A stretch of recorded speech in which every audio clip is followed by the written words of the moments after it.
दोस्तों आप लोगों को बता दी कि प्रदीप पांडे चिंटू जी के फिल्म माई बाबूजी के आशीर्वाद जो कि 10 दिसंबर को बिहार एवं झारखंड के सिनेमाघर में रिलीज होने जा रहा बा। तो आप लोग पहले नीचे कमेंट बॉक्स में बताइए कि किन किन दर्शक लोग प्रदीप पांडे चिंटू जी और अक्षय सिंह जी के फिल्म विवाह 2 देख ले बानी।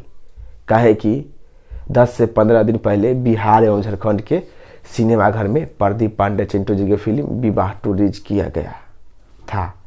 तो आप लोग नीचे कमेंट बॉक्स में बताइए कि किन किन दर्शक लोग अभी तक प्रदीप पांडे चिंटू जी और अक्षय सिंह जी की फिल्म विवाह 2 देख ले बानी।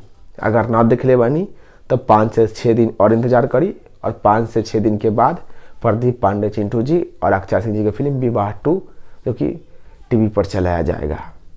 अगर आप लोग ना देख ले बानी तो 5 से 6 दिन के बाद टीवी पर आप लोग को देखने को मिलेगा।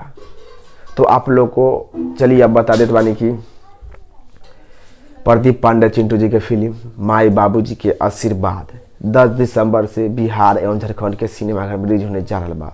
आप लोग माई बाबूजी के आशीर्वाद फिल्म के ऑफिशियल ट्रेलर भी देख सकत बानी world wide record YouTube channel पर।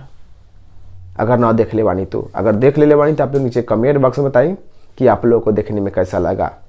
और 10 दिसंबर को बिहार एवं झारखंड के सिनेमाघर में प्रदीप पांडे चिंटू जी की फिल्म माई बाबूजी की आशीर्वाद देखना नहीं भूलिएगा। आप लोगों को थोड़ा सा आवाज़ का प्रॉब्लम आ रहा है क्योंकि 2 से 3 दिन से जो कि तबीयत खराब बा, इसीलिए थोड़ा आवाज़ का भी प्रॉब्लम आ रहा है। वीडियो भी बहुत ही कम आ रहा है चैनल पे।